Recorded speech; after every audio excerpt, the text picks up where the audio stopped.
지금 전 세계가 발칵 뒤집혔습니다.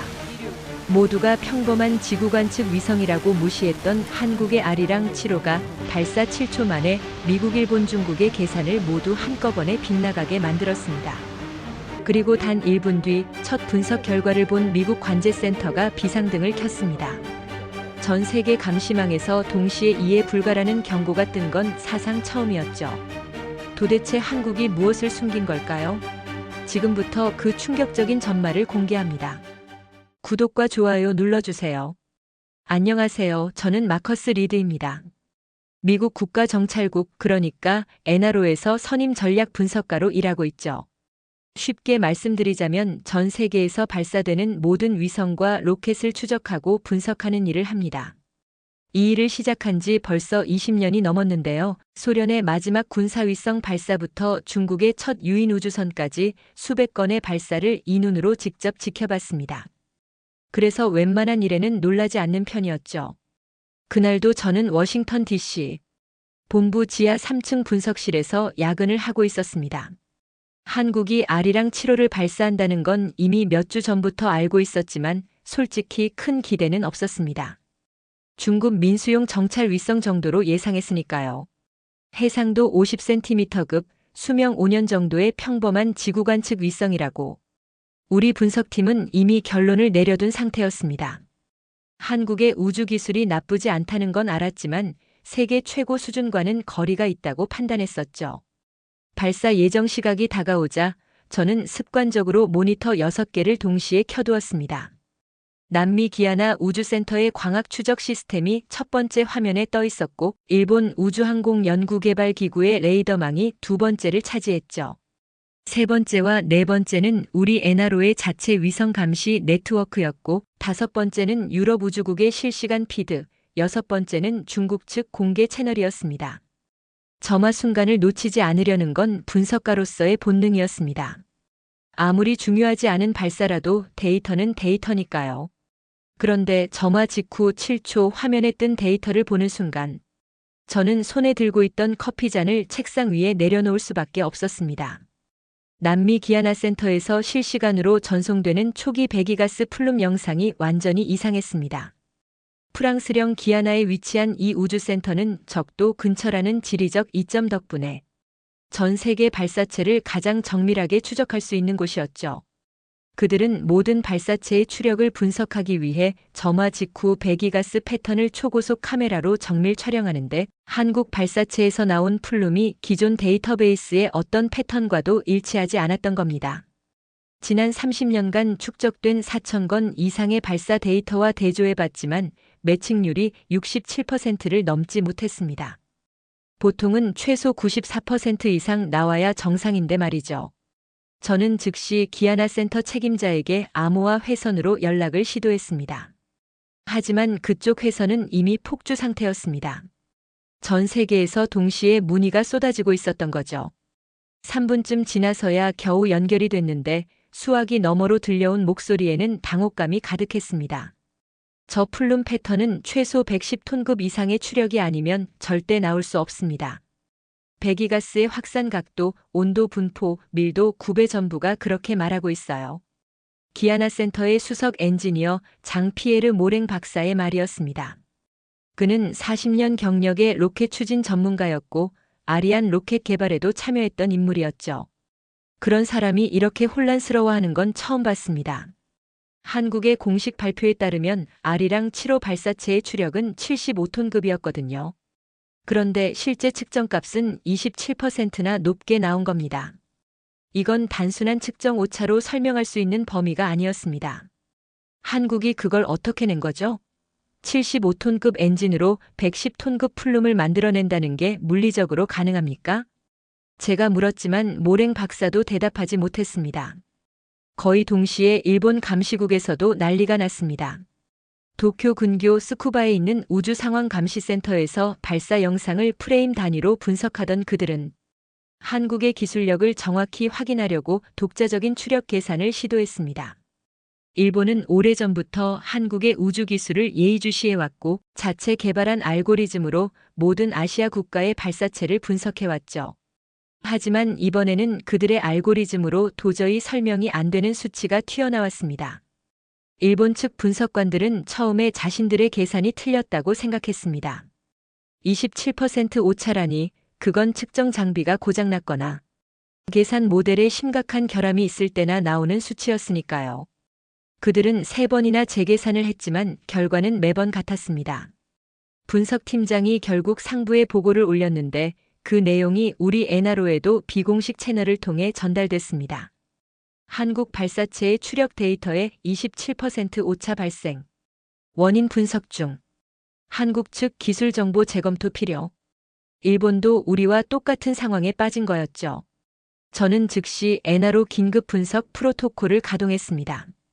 우리의 최첨단 정찰 위성 3기가 한국 발사체의 궤도 데이터를 수집하기 시작했고 군사 전용 가능성을 판단하기 위해 발사각 변화를 0.001도 단위까지 자동으로 추적했습니다. 에나로는 세계 최고 수준의 위성 감시 능력을 보유하고 있었고 어떤 발사체든 우리 눈을 피할 수 없다고 자부해왔죠. 그런데 여기서 또 한 번 이상한 점이 발견됐습니다. 발사 후 상승 궤적이 공식 발표된 것과 미세하게 달랐던 겁니다. 그 차이는 0.3도에 불과했지만 이 정도면 최종 궤도 고도가 수십 킬로미터 달라질 수 있었습니다. 민수용 위성치고는 너무 정교한 기동이었죠. 게다가 발사 후 127초 지점에서 발사체가 아주 미세하게 자세를 수정하는 것이 포착됐는데 이건 사전에 공개된 비행 계획에는 전혀 없던 기동이었습니다. 혹시 이거 군사위성 아닙니까? 옆자리 동료 분석관 케빈이 조심스럽게 물었습니다. 저는 대답 대신 모니터를 가리켰습니다. 발사체 상단부에 선명하게 새겨진 태극기가 카메라에 잡혀 있었거든요. 민수용이든 군사용이든 한국은 분명히 뭔가를 숨기고 있었습니다. 중국의 반응은 더욱 극적이었습니다. 베이징에 있는 전략지원부대 우주시스템부에서 한국 발사 소식을 접한 지 채 3분도 되지 않아 3단계 경보체계가 발령됐습니다. 중국군 내부에서 3단계 경보는 잠재적 위협 식별을 의미하는데 동맹국도 아닌 한국의 민수용 위성 발사에 이런 경보가 발령된 건 극히 이례적인 일이었죠. 그들은 자체 레이더망으로 발사각을 정밀 계산한 뒤 아리랑 7호가 중국 상공을 지나갈 가능성이 있다고 판단한 겁니다. 우리 에나로가 입수한 정보에 따르면 중국은 즉시 지상 기반 레이저 추적 시스템을 가동하고 자국 정찰 위성 2기의 궤도를 수정해 아리랑 7호를 감시하기 시작했습니다. 제가 가장 주목한 건 유엔 우주감시국의 반응이었습니다. 오스트리아 빈에 본부를 둔 이 기관은 전 세계 47개국의 센서망을 통합, 운영하면서 우주 공간의 모든 물체를 추적하는 곳이었죠. 그들은 정치적으로 중립적인 입장에서 객관적인 데이터만을 다루기 때문에 어떤 의미에서는 가장 신뢰할 수 있는 정보원이었습니다. 그런데 그들조차 한국 발사체의 플룸 패턴을 분석하느라 밤새 비상근무 체제에 돌입했습니다.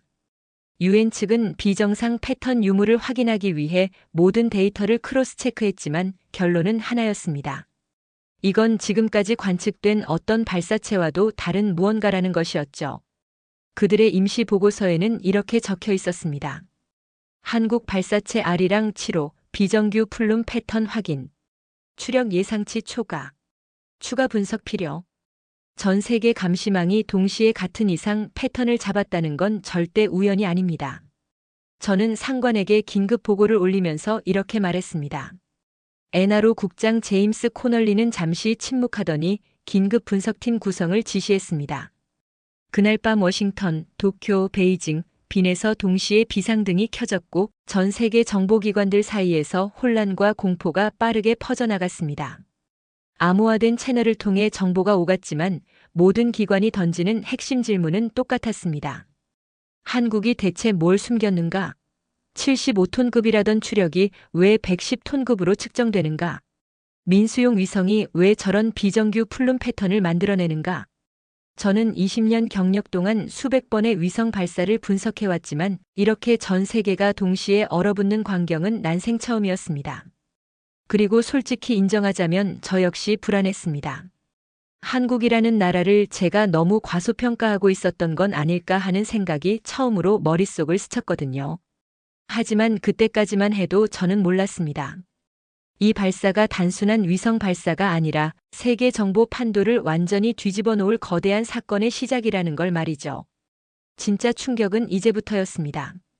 아리랑 7호가 570km 상공에 도달했다는 소식은 발사 후 약 12분 만에 전해졌습니다. 여기까지는 예상 범위 아니었죠. 위성이 목표 궤도에 안착하고 태양전 지판을 펼치고 지상국과 첫 교신을 시작하는 건 정해진 절차대로 진행되는 일이었으니까요. 문제는 그 다음이었습니다. 한국항공우주연구원 대전 지상국에서 위성의 초기 데이터를 수신했는데 그 타이밍이 완전히 이상했던 겁니다. 저는 엔하로 분석실에서 실시간으로 들어오는 통신 로그를 모니터링하고 있었습니다. 한국 지상국과 아리랑 7호 사이의 첫 번째 데이터 교신이 예정보다 41초나 빨리 이루어진 거였죠. 41초라고 하면 별것 아닌 것처럼 들릴 수도 있겠지만 위성 통신에서 이 정도 오차는 있을 수가 없습니다. 궤도 역학은 수학이고 수학은 거짓말을 하지 않으니까요. 위성의 속도, 고도, 지상국의 위치, 지구 자전 속도까지 모든 변수를 계산하면 통신 시점은 초 단위까지 정확하게 예측됩니다. 그런데 41초나 빨랐다는 건 우리의 계산 자체가 틀렸거나 한국이 뭔가를 숨기고 있다는 뜻이었습니다. 이건 뭔가 잘못된 거 아닙니까? 동료 케빈이 제 어깨 너머로 화면을 들여다보며 물었습니다. 저도 처음에는 우리 시스템의 오류라고 생각했습니다. 엔하로 장비가 아무리 최첨단이라고 해도 가끔 버그가 생기는 건 어쩔 수 없는 일이니까요. 하지만 유럽 우주국과 일본 감시국의 로그를 확인해 보니 그들도 똑같은 41초 차이를 기록하고 있었죠. 전 세계 3개 대륙에 있는 서로 다른 시스템이 동시에 같은 오류를 낼 확률은 사실상 제로였습니다. 이건 오류가 아니라 현실이었습니다.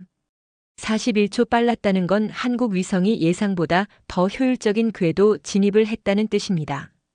아니면 우리가 알지 못하는 추진 시스템을 사용했거나요. 저는 혼잣말처럼 중얼거렸지만 그 의미를 완전히 이해하기까지는 시간이 좀 더 필요했습니다. 41초라는 숫자가 머릿속에서 계속 맴돌았죠. 본격적인 충격은 해상도 테스트에서 시작됐습니다. 우리 엔하로는 새로 발사된 모든 정찰 위성의 실제 성능을 검증하는 프로토콜을 갖추고 있었죠. 공식 발표와 실제 성능이 다른 경우가 많았기 때문에 이 작업은 필수적이었습니다. 한국이 시험 촬영 후 공개한 샘플 이미지 몇 장을 입수해서 정밀 분석에 들어갔는데 결과가 나오자마자 분석실 전체가 조용해졌습니다. 키보드 치는 소리조차 멈췄죠. 0.3m급이었습니다. 30cm 해상도라는 건 570km 상공에서 지상에 있는 자동차의 번호판을 읽을 수 있는 수준이었죠. 사람이 들고 있는 가방의 브랜드 로고까지 식별할 수 있을 정도였습니다. 한국은 공식적으로 50cm급이라고 발표했었는데 실제로는 그보다 훨씬 정밀한 성능을 숨기고 있었던 겁니다. 20cm 차이가 별것 아닌 것 같지만 위성 광학 기술에서 이 정도 격차는 세대 차이를 의미했습니다. 이 정도 해상도는 미국과 이스라엘의 최신 군사위성에서나 볼 수 있는 수준이었습니다. 이거 민수용 맞습니까? 정말로? 케빈이 다시 물었고 저는 대답할 수가 없었습니다. 민수용 위성이 군사급 해상도를 갖추고 있다는 건 한국이 의도적으로 성능을 축소 발표했다는 뜻이었으니까요. 왜 그랬을까요? 주변국을 자극하지 않으려고? 아니면 진짜 실력을 숨기려고? 어느 쪽이든 우리가 한국을 완전히 잘못 읽고 있었다는 건 분명했습니다. 일본 측의 반응은 더욱 흥미로웠습니다. 도쿄에 있는 분석팀이 한국 위성의 해상도 수치를 자체적으로 재계산하려고 시도했다는 정보가 비공식 채널을 통해 들어왔죠. 그들은 일본 우주항공연구개발기구에서 독자 개발한 알고리즘을 사용해서 한국의 공식 발표를 뒷받침하려 했던 것 같습니다. 쉽게 말해서 30cm가 아니라 50cm라는 결과를 만들어내려고 했던 거죠. 한국이 일본보다 앞서 있다는 사실을 인정하고 싶지 않았던 겁니다. 하지만 결과는 완전히 역효과였습니다. 일본 알고리즘으로 분석하니 오히려 27cm라는 수치가 나와버린 겁니다. 공식 발표보다 더 좋은 성능이 측정된 거였죠. 그들의 시스템이 한국 데이터의 압축 방식과 호환되지 않아서 계산 오류가 발생한 건데, 아이러니하게도 그 오류가 한국 위성의 성능이 예상보다 훨씬 더 뛰어나다는 걸 오히려 증명해버렸습니다. 일본 분석팀장이 상부에 올린 보고서가 유출됐는데 거기에는 이렇게 적혀 있었습니다. 한국 위성 데이터 분석 실패. 우리 알고리즘으로는 해석 불가능.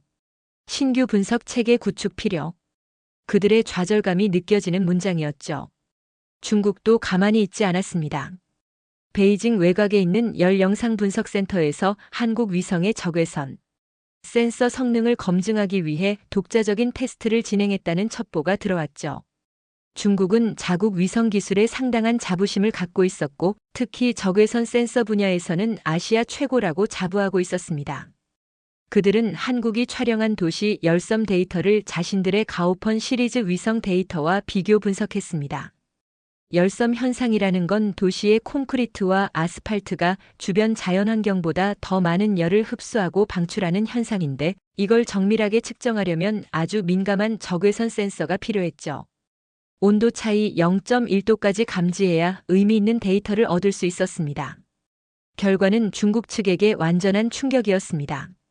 한국 위성의 적외선 센서 감도가 중국 최신 위성보다 19%나 높게 나온 겁니다. 19%라는 숫자가 얼마나 큰 차이인지 설명하자면, 이 정도면 야간에 건물 내부의 온도 변화까지 감지할 수 있는 수준이었습니다.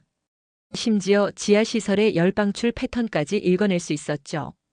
군사적으로 활용한다면 적국의 지하 벙커나 미사일 기지를 찾아내는 데 사용할 수 있는 성능이었습니다. 0.3m급 실화냐? 적외선까지? 중국 분석관이 내부 채널에 남긴 메시지가 우리에게도 전달됐습니다. 그 짧은 문장 2개에 담긴 당혹감이 생생하게 느껴졌죠. 중국은 수십 년간 우주기술에 천문학적인 예산을 쏟아부었는데 한국에 밀렸다는 사실을 도저히 받아들이기 어려웠을 겁니다. 가장 결정적인 사건은 유럽 우주국에서 벌어졌습니다. 독일 다름슈타트에 있는 유럽 우주국 본부에서 한국 위성의 통신 코드를 분석하려고 시도한 겁니다. 유럽 우주국은 세계 최고 수준의 암호 해독 전문가들을 보유하고 있었고, 냉전 시대부터 축적된 노하우로 지금까지 러시아와 중국 위성의 암호 체계도 상당 부분 해독해낸 경험이 있었죠. 그들에게 위성 암호 해독은 일상적인 업무였습니다. 하지만 한국 위성 앞에서 그들은 완전히 무력했습니다. 아리랑 7호의 암호화 구조는 단 1바이트도 열리지 않았습니다. 유럽팀이 72시간 동안 양자 컴퓨터까지 동원해서 모든 방법을 시도했지만 한국의 보안 체계는 꿈쩍도 하지 않았죠. 마치 철벽 같았습니다. 이건 단순히 암호가 복잡하다는 수준이 아니었습니다. 그들이 알고 있는 어떤 암호화 방식과도 일치하지 않는 완전히 새로운 체계를 사용하고 있다는 뜻이었습니다. 우리가 모르는 암호 체계입니다. 기존 어떤 방식과도 일치하지 않아요. 한국이 독자 개발한 것으로 추정됩니다. 유럽 우주국 보안팀장의 보고서가 각국 정보기관에 공유됐습니다. 이 소식을 들은 순간 저는 등골이 서늘해지는 느낌을 받았습니다. 암호 체계까지 독자 개발했다는 건 한국의 기술력이 우리가 생각했던 것보다 훨씬 깊고 넓다는 의미였으니까요. 그날 밤 저는 분석실에서 모든 데이터를 종합하면서 한 가지 결론에 도달했습니다. 한국은 단순히 위성 하나를 발사한 게 아니었습니다. 그들은 전 세계가 알지 못하는 완전히 새로운 기술 체계를 구축해 놓고 있었던 겁니다. 발사체 추력, 궤도 진입 속도, 광학 해상도, 적외선 감도, 암호화 시스템까지 모든 분야에서 공식 발표와 실제 성능 사이에 엄청난 간극이 존재했죠. 41초라는 숫자가 계속 머릿속을 맴돌았습니다. 저는 보고서를 작성하면서 이렇게 적었습니다. 41초. 그건 단순한 오차가 아니다. 한국이 가진 무언가의 속도를 보여주는 숫자다. 우리가 예측한 것보다 41초 빠르게 움직이는 나라. 그 41초 안에 얼마나 많은 기술적 비밀이 숨겨져 있는지 저는 그때까지도 제대로 이해하지 못하고 있었습니다. 설마 한국이 진짜 30cm급 해상도를 구현한 건가? 그 의심은 점점 공포로 바뀌어 가고 있었습니다. 그리고 그 공포가 현실이 되기까지는 그리 오랜 시간이 걸리지 않았죠. 발사 후 48시간이 지나자 전 세계 정보기관들 사이에서 이상한 현상이 나타나기 시작했습니다. 서로 다른 나라에서 완전히 상반된 분석 결과가 쏟아져 나온 거였죠. 누군가는 거짓말을 하고 있었고 저는 그게 누구인지 알아내야 했습니다. 저는 에나로 분석실에서 우리만의 독자적인 검증 작업에 착수했습니다. 다른 나라의 발표에 의존하지 않고 우리가 보유한 최첨단 레이더 시스템으로 아리랑 7호의 실제 성능을 직접 확인하기로 한 거였죠. 미국 본토와 태평양 기지에 배치된 우주 감시 레이더 네트워크가 한국 위성의 모든 움직임을 0.01도 단위까지 추적하기 시작했습니다. 정밀 기동성을 평가하려면 궤도 변화 패턴을 최소 72시간 이상 관측해야 했는데 이미 48시간치 데이터만으로도 놀라운 사실이 드러나고 있었습니다. 아리랑 7호는 발사 후 이틀 동안 무려 5차례나 자세를 변경했습니다. 일반적인 정찰 위성이 일주일에 한두 번 기동하는 것과 비교하면 완전히 다른 차원이었죠. 게다가 각 기동의 정밀도가 믿기 어려울 정도로 높았습니다. 0.003도 이내의 오차로 원하는 자세를 잡아내고 있었는데 이건 미국의 최신 군사위성과 동급이거나 오히려 더 나은 수준이었습니다. 바로 그때 일본에서 황당한 발표가 나왔습니다. 일본 국방성 산하 우주작전대가 공식 브리핑을 통해 한국 위성의 성능을 평가한 보고서를 발표한 거였죠. 그들의 결론은 이랬습니다. 아리랑 7호는 구조적 한계로 인해 최대 3회 이상의 자세 변경이 불가능하다. 한국의 기술력은 아직 초보 수준에 머물러 있다. 저는 그 발표를 보는 순간 의아함을 감출 수 없었습니다. 우리 에나로 데이터에는 이미 5번의 기동이 기록되어 있었거든요. 일본이 뭔가를 잘못 본 건지 아니면 의도적으로 사실을 왜곡하고 있는 건지 판단이 필요했습니다. 3회 기동 제한이라고요? 우리 데이터에는 벌써 5회가 찍혀 있는데요. 동료 케빈이 일본 발표문을 화면에 띄워놓고 고개를 갸웃거렸습니다. 저도 같은 생각이었죠. 일본이 자체 개발한 분석 알고리즘에 문제가 있거나 아니면 한국의 성능을 축소해서 발표하려는 의도가 있는 게 분명했습니다. 아마 후자일 거라고 저는 직감적으로 느꼈습니다. 일본은 오래전부터 우주기술 분야에서 아시아 1위라는 자부심을 갖고 있었고 한국에 추월당했다는 사실을 인정하기 어려웠을 테니까요. 중국도 비슷한 행보를 보였습니다. 베이징에 있는 관영 CCTV가 특집 프로그램을 편성해서 한국 위성을 분석했는데 그들의 결론은 더욱 노골적이었죠. 앵커가 화면을 가리키며 이렇게 말했습니다. 한국의 아리랑 7호는 중급 수준의 민수용 장비에 불과합니다. 중국의 가오펀 시리즈와는 비교 자체가 불가능하죠. 방송에는 그래픽까지 동원돼서 중국 위성이 한국 위성보다 모든 면에서 우월하다는 주장을 뒷받침하고 있었습니다. 하지만 그 방송이 나간 지 불과 몇 시간 만에 상황이 완전히 뒤집어졌습니다. 중국 내부에서 반박 영상이 유출된 거였죠. 중국 국가항천국 소속으로 추정되는 한 전문가가 동료들과 나눈 화상회의 녹화본이 인터넷에 퍼지기 시작했습니다. 그 영상에서 전문가는 흥분한 목소리로 이렇게 말하고 있었습니다. CCTV 방송 봤어? 완전히 거짓말이야. 한국 적외선 센서 감도가 우리보다 19% 높다는 거 다 알면서 왜 저런 방송을 내보내는 거지?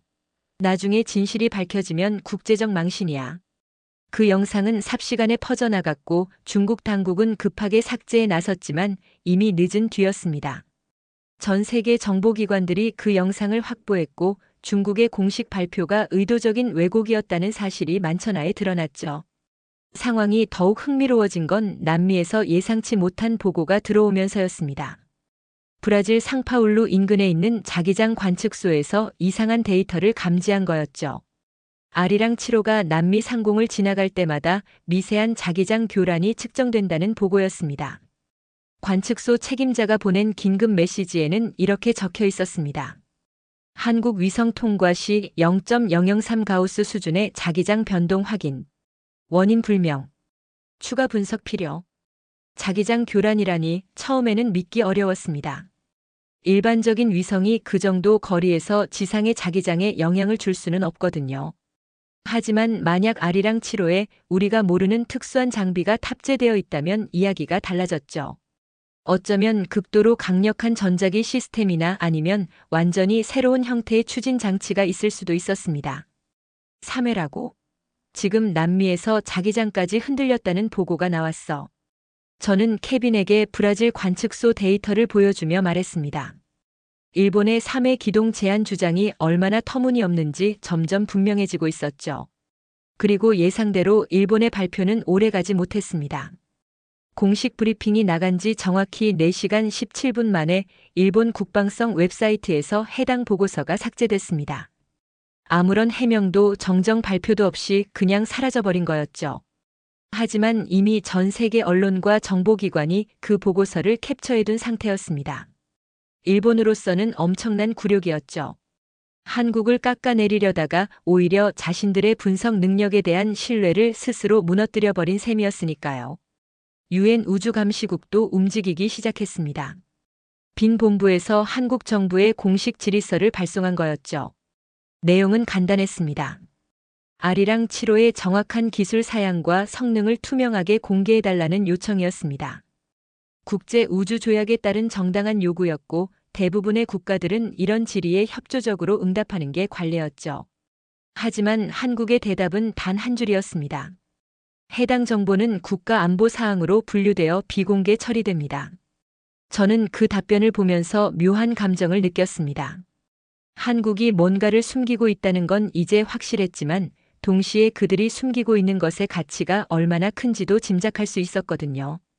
진짜 별것 아닌 기술이라면 굳이 비공개로 할 이유가 없었죠. 비공개라는 건 그만큼 지킬 가치가 있다는 뜻이었습니다. 그날 밤 저는 분석실에서 혼자 남아 모든 데이터를 다시 검토했습니다.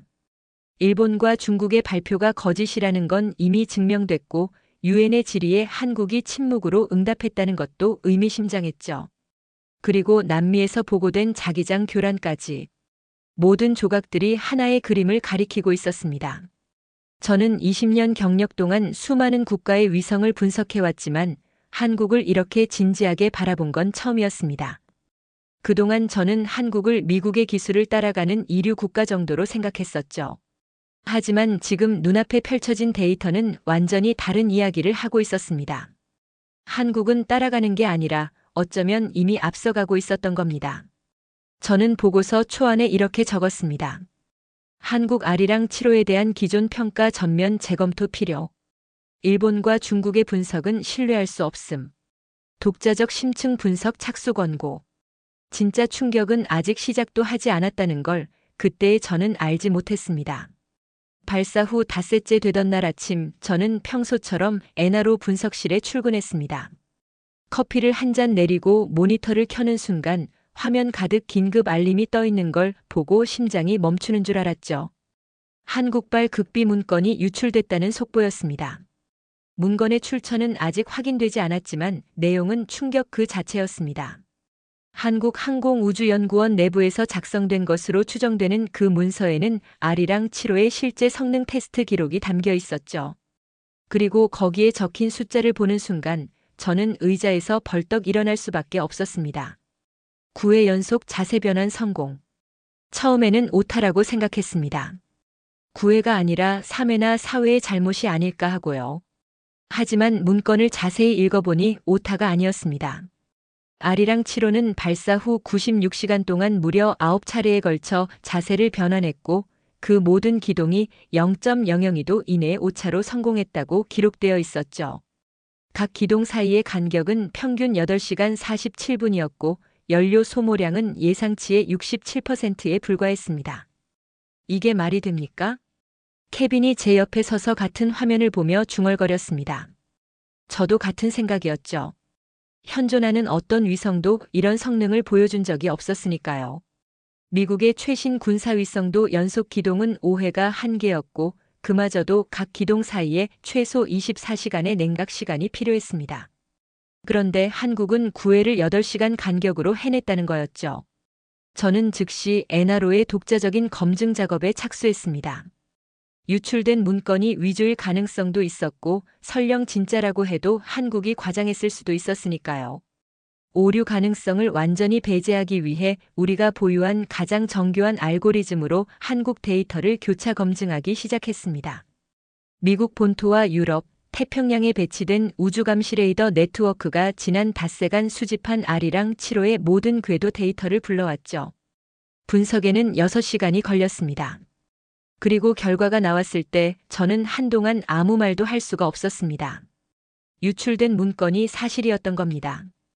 우리 데이터에도 정확히 9번의 자세 변환이 기록되어 있었고 각 기동의 정밀도는 한국 측 발표보다 오히려 더 좋게 나왔습니다. 0.002도가 아니라 0.0017도 수준이었죠.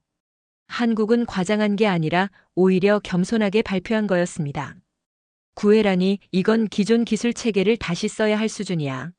저는 혼잣말처럼 내뱉었지만 그 말에는 진심이 담겨 있었습니다.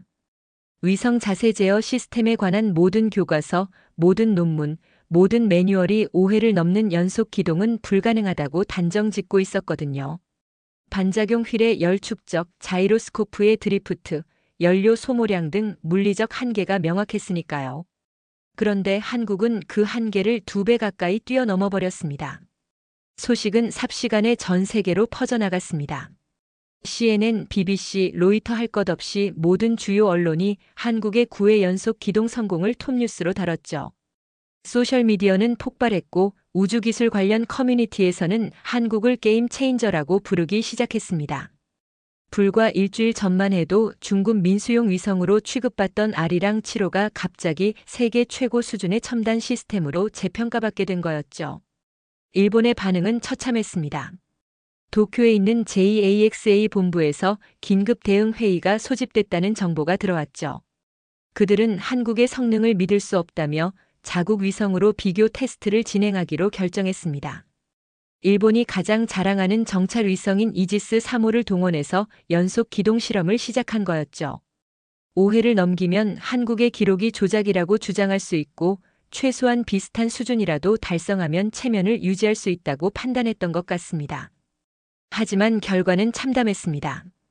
일본 위성은 4회째 기동에서 자세 제어 시스템이 과열됐고 안전 프로토콜이 자동으로 작동하면서 더 이상의 기동이 불가능해졌죠. 기술진이 12시간 동안 냉각 작업을 진행한 뒤 다시 시도했지만 이번에는 3회째에서 같은 문제가 발생했습니다. JAXA 내부 보고서가 유출됐는데 거기에는 이렇게 적혀 있었습니다. 한국 수준의 연속 기동은 현재 우리 기술로는 달성 불가능. 최소 3년 이상의 연구 개발 필요. 우린 5회도 실패했다. 4회에서 완전히 망가졌다고. 일본 분석관이 동료에게 보낸 것으로 추정되는 메시지가 우리에게도 전달됐습니다. 그 짧은 문장에 담긴 좌절감이 생생하게 느껴졌죠. 불과 며칠 전까지만 해도 한국을 3회 기동 제한이라고 폄하했던 그들이 이제는 자신들이 4회도 못 넘긴다는 현실을 마주해야 했으니까요. 중국도 상황이 다르지 않았습니다. 베이징에 있는 국가항천국 분석팀이 한국 기술을 따라잡기 위해 대규모 시뮬레이션을 돌렸다는 첩보가 들어왔죠. 그들은 자국의 최신 자세 제어 시스템 설계도를 바탕으로 9회 연속 기동이 가능한지 컴퓨터로 검증해 봤습니다. 결과는 처참했죠. 중국 시스템으로는 한국과 동일한 기동 패턴을 수행했을 때 정확도가 32%나 부족한 것으로 나왔습니다. 쉽게 말해서 3번 중 1번은 실패한다는 뜻이었죠. 32% 부족? 그건 세대 차이가 아니라 차원 차이야. 중국 분석팀 내부 회의 녹취록이 유출됐는데 팀장의 목소리에는 체념이 묻어 있었습니다. 중국은 지난 20년간 우주기술에 천문학적인 예산을 투자해왔고 미국을 따라잡겠다는 야심찬 목표를 세워왔죠. 그런데 갑자기 한국이라는 변수가 튀어나온 겁니다.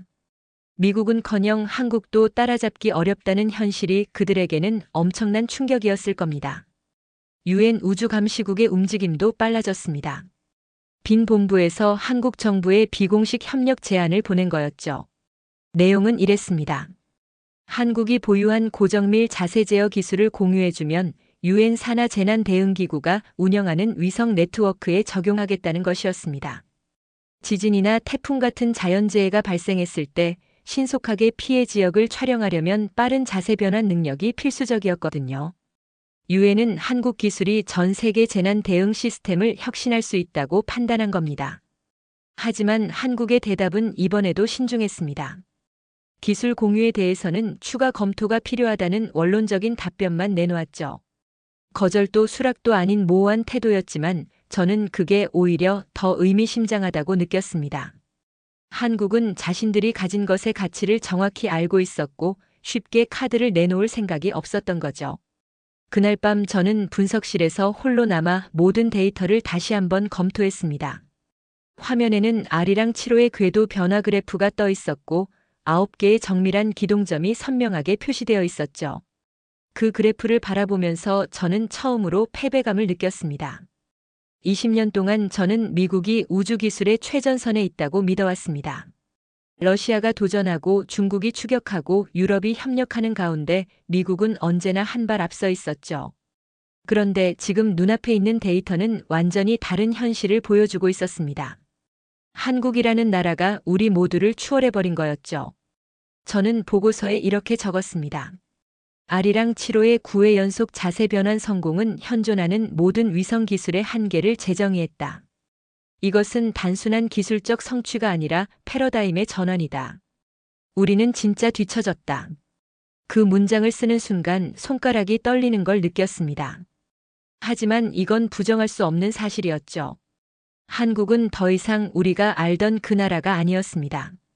그리고 이 충격적인 사실의 진짜 의미는 아직 밝혀지지 않았다는 걸 저는 곧 알게 될 터였습니다. R이랑 7호의 9회 연속 기동 소식이 전 세계를 뒤흔든 지 사흘이 지났습니다. 저는 여전히 그 충격에서 벗어나지 못하고 있었죠. 하지만 진짜 충격은 아직 오지 않았습니다. 그날 오후 한국에서 날아온 새로운 정보가 모든 것을 뒤집어 놓았거든요. 한국항공우주연구원 내부 미팅 녹취록이 유출된 거였습니다. 출처는 불분명했지만 내용의 진위는 의심할 여지가 없었죠. 녹취록에는 R이랑 7호 프로젝트 책임자로 추정되는 인물의 발언이 담겨 있었습니다. 그가 연구진에게 한 말은 이랬습니다. 여러분, 우리가 4년을 늦춘 진짜 이유를 이제 말씀드려도 될 것 같습니다. 그건 결함 때문이 아니었습니다. 처음부터 완전히 새로운 설계를 하기 위해서였죠. 저는 그 문장을 읽는 순간 손이 떨리는 걸 느꼈습니다.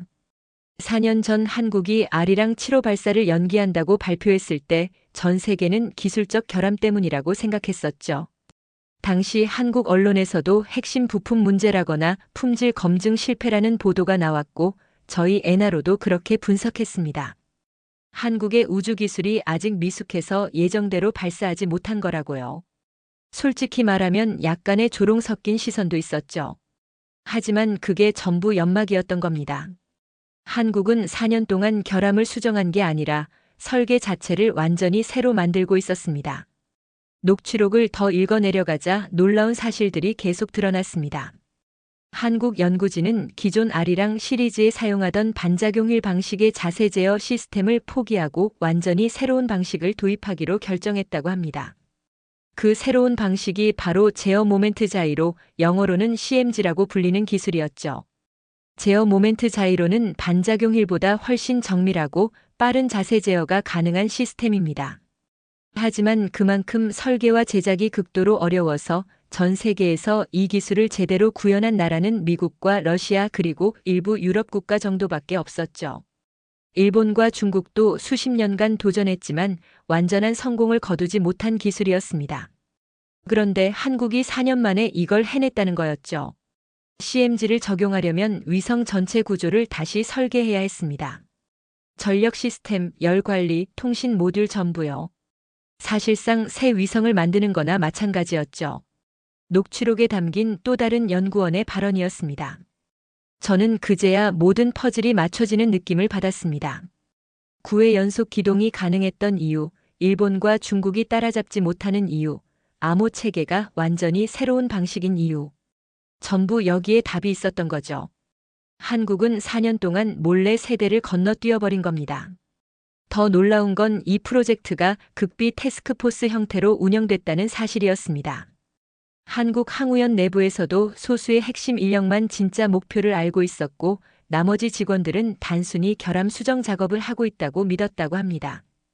보안을 위해 프로젝트 문서는 종이로만 작성됐고 디지털 기록은 일절 남기지 않았죠. 그래서 4년 동안 단 한 건의 정보 유출도 없었던 겁니다. 한국 정부의 역할도 결정적이었습니다. 녹취록에 따르면 국회에서는 프로젝트 지연에 대한 비판이 거셌다고 합니다. 야당 의원들은 세금 낭비라며 예산 삭감을 요구했고 일부에서는 프로젝트 전면 중단까지 주장했죠. 하지만 정부는 끝까지 예산을 지켜냈습니다. 3,100억 원이라는 천문학적인 금액을 4년 동안 유지하면서 연구진이 마음 놓고 일할 수 있게 해준 거였죠. 국회 예산심의 때마다 가슴이 철렁했습니다. 만약 예산이 삭감됐다면 이 프로젝트는 영원히 빛을 보지 못했을 겁니다. 연구 책임자의 목소리에는 감정이 묻어 있었습니다. 저는 그 대목을 읽으면서 묘한 감동을 느꼈죠. 정치적 압박 속에서도 기술 독립이라는 목표를 포기하지 않은 한국 정부의 결단이 결국 이런 결과를 만들어낸 거였으니까요. 그날 저녁 워싱턴에 있는 전략국제문제연구소에서 긴급 보고서가 발표됐습니다. CSIS라고 불리는 이 싱크탱크는 미국 정부의 외교 및 안보 정책에 큰 영향력을 행사하는 곳이었죠. 그들이 내놓은 분석은 저에게 또 한 번 충격을 안겨줬습니다. 보고서의 제목은 한국 우주기술의 급부상 2025년 이후 시나리오였습니다. CSIS 분석팀은 한국의 우주기술이 2020년대 중반을 기점으로 급격하게 발전했다고 평가했죠. 그들의 표현을 빌리자면 급발진이었습니다. 보고서에는 이런 문장이 있었습니다. 한국은 의도적으로 자국의 기술 수준을 낮춰 보이게 만들었다. 아리랑 7호의 4년 지연은 실패가 아니라 전략적 위장이었으며 그 기간 동안 한국은 최소 10년치 기술 격차를 단축했다. 미국은 한국을 심각하게 과소평가해왔다. 저는 그 문장을 읽으면서 얼굴이 뜨거워지는 걸 느꼈습니다. 20년 동안 위성 분석을 해온 제가 한국을 완전히 잘못 읽고 있었다는 걸 공식 보고서가 확인해준 셈이었으니까요. 부끄러웠습니다. 정말로 부끄러웠죠. 일본과 중국의 반응은 더욱 극적이었습니다. 도쿄와 베이징의 학계에서 거의 동시에 한국기술 전담 분석팀을 새로 구성했다는 소식이 들려왔죠. 일본에서는 도쿄대와 교토대 연구진이 합동으로 한국 우주기술 분석 프로젝트를 발족했고 중국에서는 칭화대와 베이징 항공항천대가 공동 연구팀을 만들었습니다. 둘 다 한국이 어떻게 이런 기술을 개발했는지 정밀하게 분석하겠다는 목표를 내세웠죠. 불과 일주일 전만 해도 한국을 중국 수준이라고 폄하했던 나라들이 이제는 한국을 연구 대상으로 삼게 된 겁니다. 역전이라는 표현으로는 부족했습니다. 완전한 판도 전환이었죠. 그날 밤 저는 분석실에서 홀로 앉아 오랫동안 생각에 잠겼습니다. 4년이라는 시간 동안 한국은 무엇을 했을까요? 전 세계의 조롱을 감수하면서 결함이라는 오명을 뒤집어쓰면서 묵묵히 새로운 기술을 만들어냈던 겁니다. 그들은 단 한 번도 변명하지 않았고 단 한 번도 진실을 흘리지 않았죠. 그리고 마침내 준비가 끝났을 때 세상을 놀라게 했습니다. 그건 결함이 아니라 완전히 새 시대를 만들기 위한 재설계였군. 저는 혼잣말로 중얼거렸습니다. 그 문장을 입 밖으로 내뱉는 순간 가슴속에서 뭔가가 무너지는 느낌이 들었죠. 저는 처음부터 한국을 오판하고 있었습니다. 중국 기술, 미국 추격자, 이류 우주국가. 제가 붙였던 모든 딱지가 얼마나 어리석었는지 이제야 깨달았습니다. 동시에 이상한 감정도 밀려왔습니다. 분노도 아니고 질투도 아닌 뭐라고 표현하기 어려운 감정이었죠. 굳이 이름을 붙이자면 경외감에 가까웠을 겁니다. 작은 나라가 거대한 목표를 세우고 온갖 어려움을 견디며 결국 해내는 모습. 그건 존경받아 마땅한 일이었으니까요. 저는 보고서 말미에 이렇게 적었습니다. 한국의 4년 지연은 실패가 아니라 전략이었다. 우리는 그들의 침묵을 무능으로 오해했고 그들의 인내를 포기로 착각했다. 그 대가를 지금 치르고 있다. 그리고 펜을 내려놓으며 생각했습니다. 한국이 4년 동안 숨긴 게 이것뿐일까? 어쩌면 아직 드러나지 않은 비밀이 더 있을지도 모른다고요. 그 예감은 곧 현실이 될 터였습니다. 한국의 4년 지연 비밀이 밝혀진 뒤 세계의 반응은 저도 예상하지 못한 방향으로 흘러갔습니다. 비난이나 견제가 아니라 줄을 서기 시작한 거였죠. 아리랑 7호의 데이터를 얻기 위해 전 세계가 한국의 문을 두드리기 시작했습니다. 가장 먼저 움직인 건 유럽이었습니다. 발사 후 열흘째 되던 날 유럽연합 소속 11개국이 공동으로 한국 정부에 공식 문서를 보냈다는 소식이 들려왔죠. 독일, 프랑스, 이탈리아, 스페인을 필두로 포르투갈, 그리스, 폴란드까지 참여한 대규모 연합이었습니다. 문서의 내용은 명확했습니다. 아리랑 7호의 고해상도 위성 데이터를 구매하고 싶다는 공식 의향서였죠. 유럽이 한국 데이터에 이토록 관심을 보인 데는 이유가 있었습니다. 최근 몇 년간 유럽 전역에서 대형 산불이 급증했거든요. 그리스와 포르투갈에서는 매년 여름마다 산불로 수천 헥타르의 숲이 사라졌고 독일과 프랑스에서도 이상기후로 인한 화재가 늘어나고 있었죠. 기존 유럽 위성으로는 산불 초기 감지가 어려웠는데 아리랑 7호의 30cm급 해상도와 19% 높은 적외선 감도라면 불씨가 번지기 전에 잡아낼 수 있었습니다. 한국 위성 데이터 하나면 우리 산불 대응 시스템이 완전히 달라집니다. 유럽 우주국 관계자가 언론의 한 발언이었습니다. 불과 2주 전만 해도 한국 위성의 암호를 해독하려고 했던 그들이 이제는 정중하게 데이터 구매를 요청하고 있었죠. 상황이 완전히 역전된 겁니다. 동남아시아도 빠르게 움직였습니다. 베트남, 태국, 인도네시아, 필리핀, 말레이시아, 미얀마, 캄보디아, 라오스까지 8개국이 연합해서 한국의 협력체계 구축을 제안했습니다. 동남아는 매년 몬순 시즌마다 대규모 홍수로 엄청난 피해를 입고 있었죠. 2023년에만 인도네시아에서 수백 명이 홍수로 목숨을 잃었고 베트남 메콩강 유역에서는 수십만 명이 이재민이 됐습니다. 문제는 기존 위성으로는 홍수 예측이 부정확하다는 거였습니다. 구름이 많은 열대지역 특성상 광학 위성의 한계가 명확했고 강수량과 수위 변화를 실시간으로 추적하기 어려웠죠.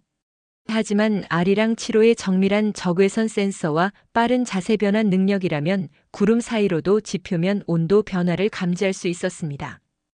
홍수가 발생하기 전에 토양 수분 함량 증가를 미리 파악할 수 있다는 뜻이었죠.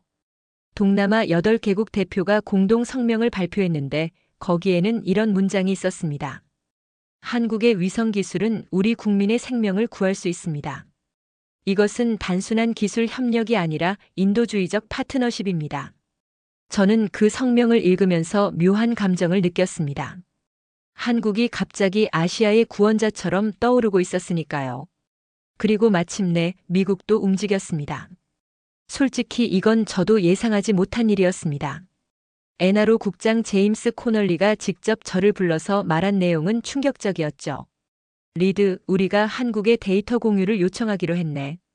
저는 처음에 잘못 들은 줄 알았습니다. 미국이 한국의 데이터를 달라고 요청한다고요? 세계 최강의 정찰 위성을 보유한 미국이? 하지만 국장의 표정은 진지했습니다. 알고 보니 이유가 있었습니다. 미국 환경보호청과 국립해양대기청이 도시 열섬 현상 연구를 위해 고해상도 열 영상 데이터가 필요했던 거죠. 뉴욕과 로스앤젤레스 같은 대도시에서 폭염으로 인한 사망자가 매년 증가하고 있었고 열섬 현상을 정밀하게 분석해야 대응책을 마련할 수 있었습니다. 미국 위성도 열 영상 촬영이 가능했지만 아리랑 7호의 적외선 센서 감도가 19%나 높다는 게 문제였죠. 더 정확한 데이터를 원한다면 한국에 요청하는 수밖에 없었습니다. 우리 위성보다 한국 위성이 더 정확하다는 거 인정하는 겁니까? 제가 묻자 국장은 잠시 침묵하더니 씁쓸하게 웃었습니다. 사실이 그런데 어쩌겠나. 체면 차리다가 국민 건강 연구를 망칠 수는 없지 않은가. 저는 그 말을 듣고 할 말을 잃었습니다. 미국이 한국의 기술적 우위를 인정한 거였으니까요. 20년 동안 위성 분석을 해온 제 경력에서 이런 일은 처음이었습니다. 하지만 진짜 충격적인 소식은 그 다음 날 터졌습니다. 전 세계 주요 지도 제작기관 7곳이 동시에 발표를 한 거였죠. 미국 국립지리정보국, 영국 국토조사국, 프랑스 국립지리연구소, 독일 연방지리측량청, 일본 국토지리원, 호주 지구과학원, 그리고 캐나다 천연자원부. 이들이 공동 성명을 통해 놀라운 결정을 발표했습니다. 각 기관은 지도 정확도 교정을 위해 한국 아리랑 7호 데이터를 공식 기준으로 채택하기로 합의했습니다. 저는 그 발표문을 3번이나 다시 읽었습니다. 믿기지 않았거든요. 세계 지도가 한국 데이터를 기준으로 수정된다는 거였습니다. 지금까지 지구의 지형은 미국 GPS와 유럽 갈릴레오 시스템을 기반으로 측정되어 왔죠. 그런데 이제 한국 위성이 그 기준점을 제공하게 된 겁니다. 발표에 따르면 기존 지도에는 최대 2.7m까지 오차가 있었다고 합니다. 대부분의 경우 이 정도 오차는 문제가 되지 않지만 정밀 측량이나 재난 대응에서는 치명적일 수 있었죠. 아리랑 7호의 30cm급 해상도는 이 오차를 0.3m 이하로 줄일 수 있었고 7개 기관은 더 정확한 지도를 위해 한국 데이터를 선택한 거였습니다. 오늘부로 지구는 한국의 눈으로 그려진다. 영국 국토조사국 국장이 발표장에서 한 말이었습니다. 그 한 문장이 전 세계 뉴스의 헤드라인을 장식했죠. 저는 그 장면을 엔하로 분석실에서 실시간으로 지켜보면서 역사가 바뀌는 순간을 목격하고 있다는 걸 느꼈습니다. 일본의 움직임은 그 와중에 가장 안쓰러웠습니다. 도쿄에서 급하게 한국의 공동 연구를 제안했다는 소식이 들려왔거든요. 일본 문부과학성과 JAXA가 공동으로 서한을 보내서 아리랑 7호 기술을 공유하는 연구 협력을 요청했다고 합니다. 불과 2주 전에 한국은 3회 기동이 한계라고 발표했던 그들이 이제는 기술을 배우겠다고 손을 내민 거였죠. 하지만 한국의 대답은 단호했습니다. 한국항공우주연구원 대변인이 발표한 성명은 짧았지만 명확했습니다. 일본 측의 제안에 감사드립니다. 다만 현재 진행 중인 프로젝트들로 인해 새로운 공동 연구 착수는 어려운 상황입니다. 향후 적절한 시점에 다시 논의할 수 있기를 희망합니다. 외교적으로 포장됐지만 사실상 거절이었죠. 현재 불가라는 말은 지금은 안 된다가 아니라 당신들과 할 생각이 없다에 가까웠습니다. 일본으로서는 엄청난 굴욕이었을 겁니다. 자신들이 무시하고 폄하했던 나라에게 도움을 요청했다가 거절당한 거니까요. 중국은 아예 공식적인 움직임조차 보이지 않았습니다. 관영 언론에서 한국 위성 관련 보도가 완전히 사라졌고 정부 차원의 언급도 없었죠. 침묵이었습니다. 하지만 그 침묵이 어떤 말보다 더 많은 것을 말해주고 있었습니다. 중국은 한국에 뒤처졌다는 사실을 인정할 수도 부정할 수도 없는 상황에 빠진 거였죠. 그날 밤 저는 분석실에서 모든 상황을 정리하면서 이상한 감정에 사로잡혔습니다. 2주 전만 해도 한국은 그저 미국의 동맹국 중 하나, 중급 기술력을 가진 아시아의 작은 나라였습니다. 그런데 지금은 전 세계가 그 나라의 데이터를 얻기 위해 줄을 서고 있었죠. 유럽이 구매를 요청하고 동남아가 협력을 제안하고 미국이 공유를 요청하고 세계 지도가 한국 기준으로 바뀌고 있었습니다. 저는 보고서에 이렇게 적었습니다. 아리랑 7호는 단순한 위성이 아니다. 이것은 한국이 세계 우주기술의 새로운 기준점이 되었음을 선언하는 상징이다. 오늘부로 지구를 관측하는 눈의 주인이 바뀌었다. 그 문장을 쓰면서 저는 생각했습니다. 한국은 어떻게 여기까지 온 걸까? 불과 몇십 년 전만 해도 로켓 하나 제대로 만들지 못하던 나라가 어떻게 세계 최고의 위성을 만들어냈을까? 그 답은 아직 완전히 밝혀지지 않았지만 한 가지는 분명했습니다. 한국은 더 이상 따라가는 나라가 아니었습니다. 이제는 다른 나라들이 한국을 따라가야 하는 시대가 된 거였죠. 세계 지도 7곳이 한국 데이터로 수정됐다는 발표가 나온 다음 날 저는 엔하로 분석실에서 밤을 새웠습니다. 모니터 앞에 앉아 지난 2주간 수집된 모든 데이터를 처음부터 다시 검토했죠. 한국 위성의 발사 궤적, 플룸 패턴, 궤도 진입 속도, 자세 변환 기록, 해상도 테스트 결과, 적외선 감도 측정치. 수천 페이지에 달하는 자료를 한 장 한 장 넘기면서 저는 한 가지 불편한 진실과 마주해야 했습니다. 제가 처음부터 틀렸다는 거였죠. 책상 서랍을 열어 2주 전에 작성했던 초기 분석 보고서를 꺼냈습니다. 첫 페이지에는 제가 직접 쓴 결론이 적혀 있었죠. 한국 아리랑 7호는 중급 민수용 정찰 위성으로 추정됨. 해상도 50cm급, 자세 제어 능력 제한적. 전략적 가치 낮음. 심층 분석 불필요. 그 문장을 읽는 순간 얼굴이 화끈거리는 걸 느꼈습니다. 20년 경력의 선임 분석가가 이렇게 형편없는 판단을 내렸다니요. 저는 그 보고서를 양손으로 잡고 한참을 바라봤습니다. 그리고 천천히, 아주 천천히 찢기 시작했죠. 종이가 찢어지는 소리가 새벽의 분석실에 울려 퍼졌습니다. 한 번, 두 번, 세 번. 보고서는 작은 조각들로 변해 쓰레기통에 떨어졌습니다. 우리는 틀렸다. 저는 텅 빈 분석실에서 혼자 그 말을 내뱉었습니다.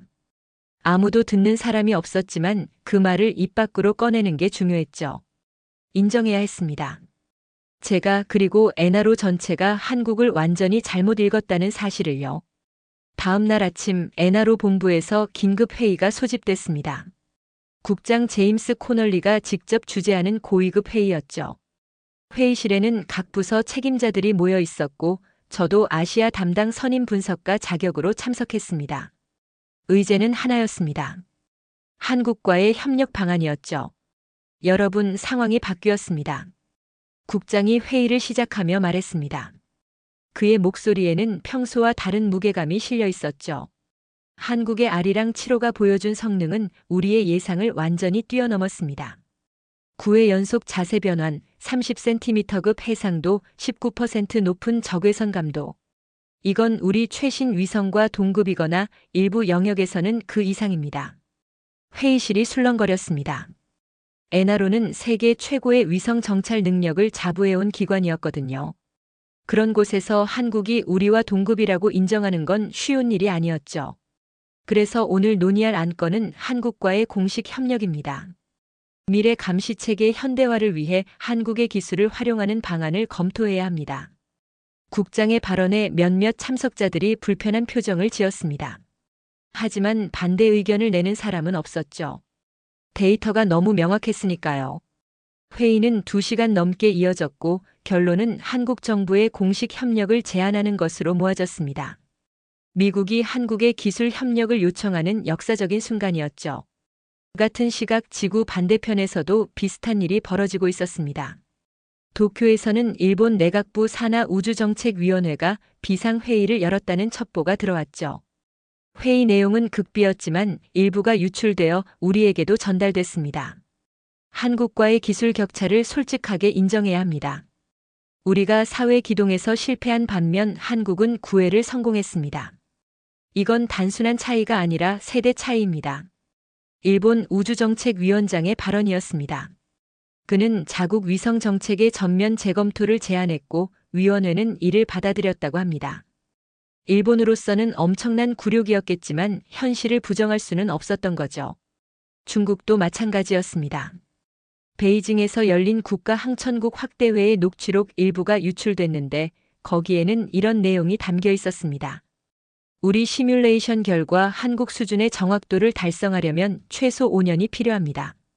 32% 격차는 쉽게 좁혀지지 않습니다. 기존 개발 로드맵을 전면 수정해야 합니다. 중국 항천국 부국장의 발언이었죠. 세계 2위 우주 강국을 자처하던 중국이 한국에 뒤처졌다는 사실을 내부적으로 인정한 겁니다. 물론 공개적으로는 절대 인정하지 않겠지만 내부에서는 이미 현실을 직시하고 있었죠. 유엔 우주감시국도 빠르게 움직였습니다.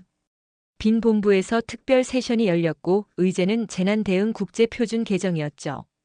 기존에는 미국과 유럽의 위성 데이터를 기준으로 재난 감시 프로토콜이 만들어져 있었는데 이제 한국 데이터를 새로운 기준으로 삼자는 제안이 나온 겁니다. 아리랑 7호의 데이터 정확도는 현존하는 어떤 민수용 위성보다 높습니다. 재난 대응 효율성을 높이려면 한국 모델을 표준으로 채택하는 것이 합리적입니다. 유엔 우주감시국 사무총장의 발언이었습니다.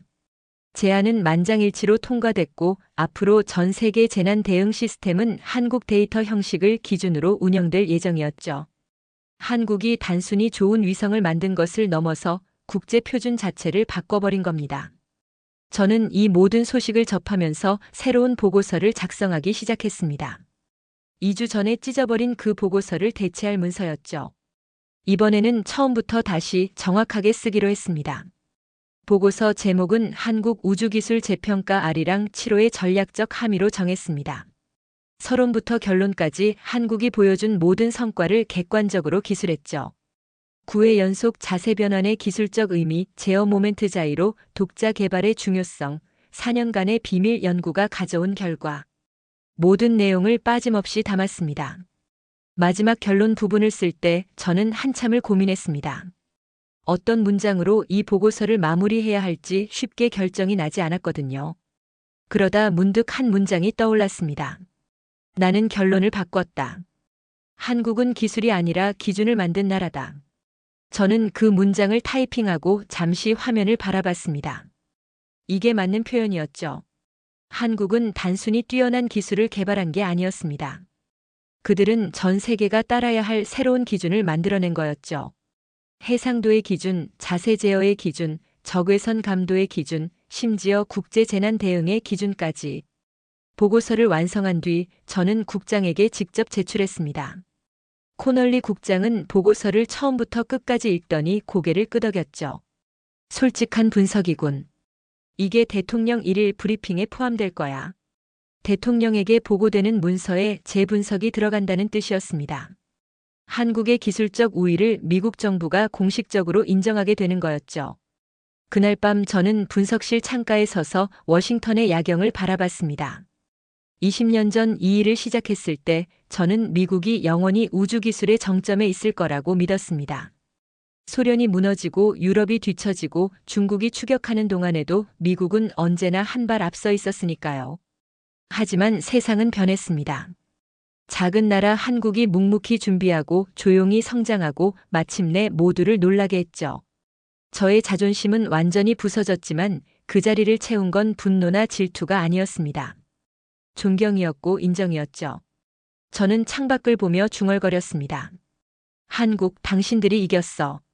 그 말에는 패배의 쓴맛과 함께 묘한 해방감이 섞여 있었습니다. 틀린 걸 인정하는 건 어렵지만 일단 인정하고 나면 오히려 마음이 편해지는 법이니까요. 이제 저는 한국을 제대로 바라볼 수 있게 됐습니다. 과소평가도 편견도 없이 있는 그대로의 한국을 말이죠. 아리랑 7호 발사 후 저는 엔하로 본부에서 평소처럼 아침 브리핑을 준비하고 있었죠. 그런데 갑자기 한국발 긴급 속보가 떴습니다. 한국 정부가 비공개 기자회견을 열고 중대 발표를 한다는 내용이었죠. 비공개라고 했지만 주요 외신 기자들이 초청됐고 실시간으로 영상이 송출되고 있었습니다. 저는 모니터 앞에 앉아 발표를 지켜봤습니다. 한국과학기술정보통신부 장관이 단상에 올랐고 그의 첫마디에 저는 숨이 멎는 줄 알았습니다. 오늘 국민 여러분과 전 세계의 중요한 사실을 알려드리고자 합니다. 아리랑 7호는 단순한 지구 관측 위성이 아닙니다. 이 위성은 대한민국의 달 탐사 프로젝트를 위한 기술 검증 모델이었습니다. 회견장이 술렁거렸습니다. 기자들 사이에서 탄성과 웅성거림이 터져나왔죠. 저도 의자에서 벌떡 일어났습니다. 달 탐사라고요? 한국이 달을 목표로 하고 있었다고요? 장관의 설명은 계속됐습니다. 아리랑 7호에 적용된 9회 연속 자세 변환 기술, 제어 모멘트 자이로 시스템, 극한 환경 내열 설계는 모두 달 궤도에서 운용될 차세대 탐사선을 위해 개발된 것이었다고 합니다. 지구 저궤도에서 테스트를 성공적으로 마쳤으니 이제 본격적으로 달을 향한 다음 단계로 나아간다는 거였죠. 아리랑 7호는 출발점이었을 뿐입니다. 대한민국은 이미 다음 천체를 향해 나아가고 있습니다. 장관의 마지막 문장이 전 세계로 퍼져나갔습니다. CNN, BBC, 로이터 할 것 없이 모든 주요 언론이 이 발표를 긴급 속보로 내보냈죠. 소셜미디어는 폭발했고 코리어 문 미션이라는 해시태그가 전 세계 트렌드 1위에 올랐습니다. 저는 한동안 아무 말도 할 수가 없었습니다. 우리가 한국의 위성 기술에 충격받고 있을 때 그들은 이미 달을 바라보고 있었던 겁니다. 지구 궤도는 그들에게 연습 무대에 불과했던 거죠. 이건 단순한 기술력의 문제가 아니었습니다. 비전의 차이였습니다. 한국은 우리보다 훨씬 멀리, 훨씬 높이 바라보고 있었던 겁니다. 발표 직후 NASA가 움직였습니다. 휴스턴에 있는 존슨 우주센터에서 긴급 성명이 나왔죠. NASA 국장 빌 넬슨이 직접 발표한 내용은 예상 밖이었습니다. NASA는 한국항공우주연구원에 공식적으로 협력을 제안합니다. 우리의 아르테미스 프로그램에 한국이 핵심 파트너로 참여해주길 희망합니다. 한국의 정밀 자세 제어 기술과 고해상도 센서 기술은 달 궤도 탐사에 혁신적인 기여를 할 수 있습니다. 미국 NASA가 한국에 먼저 손을 내민 겁니다. 아르테미스는 인류를 다시 달에 보내겠다는 NASA의 야심찬 프로젝트였죠. 그 핵심 프로그램에 한국을 초대한다는 건 한국을 세계 최고 수준의 우주 강국으로 인정한다는 뜻이었습니다. 유럽도 가만히 있지 않았습니다. 파리에 있는 유럽 우주국 본부에서 특별 성명이 발표됐죠. 내용은 더욱 파격적이었습니다. 유럽 우주국은 한국을 중심으로 하는 새로운 다국적 우주동맹 구성을 검토하고 있습니다. 기존의 미국 중심 체제를 보완하는 아시아-유럽 협력 네트워크가 필요합니다. 한국의 기술력은 이 동맹의 핵심 축이 될 수 있습니다.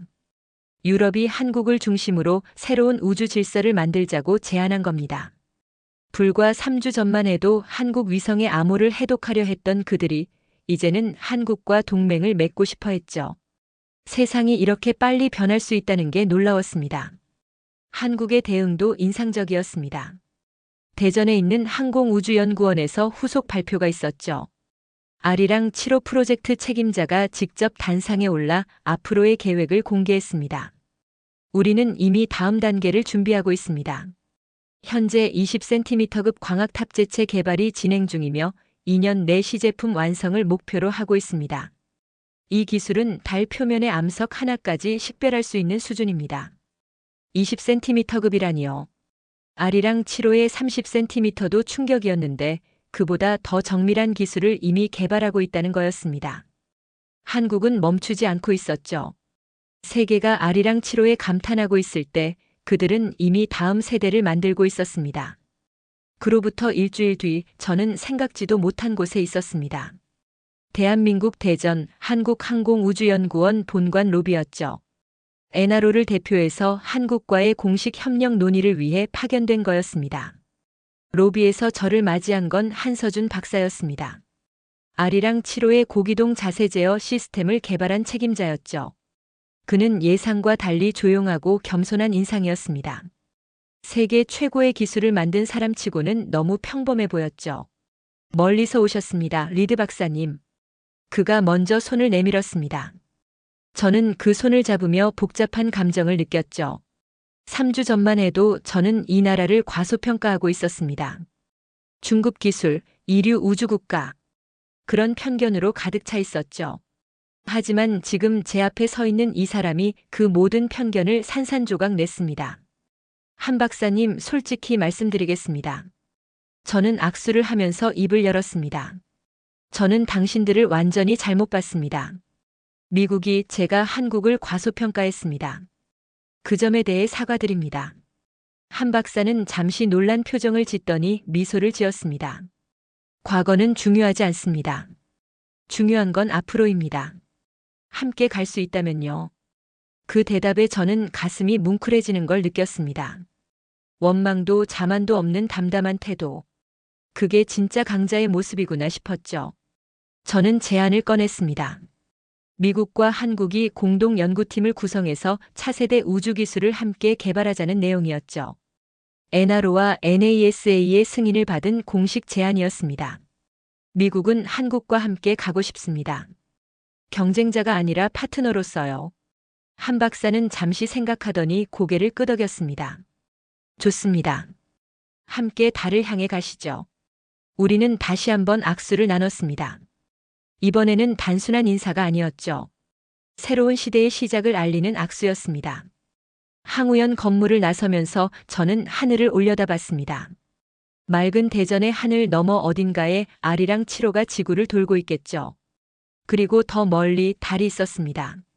한국이 이미 바라보고 있는 그 목표가요. 저는 속으로 생각했습니다. 한국은 어떻게 여기까지 왔을까? 50년 전만 해도 로켓 하나 없던 나라가 어떻게 세계를 놀라게 하는 우주 강국이 됐을까? 답은 간단했습니다. 그들은 포기하지 않았고 묵묵히 준비했고 남들이 비웃을 때도 자신의 길을 걸었죠. 그리고 마침내 세상을 바꿨습니다. 아리랑 7호는 끝이 아니었습니다. 시작이었죠. 한국은 이미 다음 천체를 향해 나아가고 있었고 이제 전 세계가 그 여정에 함께하고 싶어 했습니다. 경쟁의 시대는 끝났고 협력의 시대가 열리고 있었습니다. 저는 마커스 리드입니다. 20년간 미국 국가정찰국에서 전 세계 위성을 분석해온 사람이죠. 그리고 오늘 저는 한국에게 졌다는 걸 인정합니다. 하지만 이 패배가 부끄럽지는 않습니다. 한국이 보여준 건 단순한 기술력이 아니라 꿈을 향해 나아가는 인간의 의지였으니까요. 여러분, 오늘 이야기 어떠셨나요? 작은 나라 한국이 세계를 놀라게 한 이 이야기가 여러분에게도 작은 영감이 되었으면 합니다. 구독과 좋아요, 알림 설정까지 부탁드리고요. 다음 이야기에서 또 만나겠습니다. 감사합니다.